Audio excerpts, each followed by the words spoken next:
সকালে ঘুম ভেঙে শিউলিতলা দেখে মনটা আনন্দে নেচে উঠল।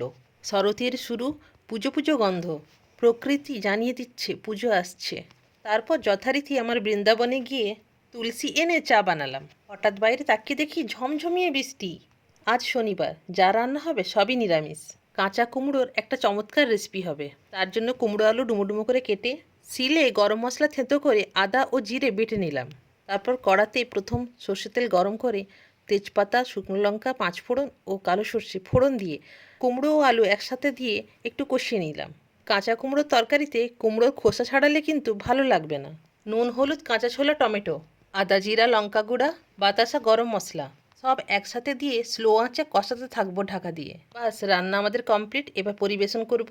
ভাতের উপর লেবু লঙ্কা, পাশে কুমড়ো ছক্কা, ডাল ঢেলে লেবু চিপড়ে কুমড়ো ছক্কা মেখে এক গ্লাস মুখে দিয়ে ছেলে বলল, অপূর্ব স্বাদ।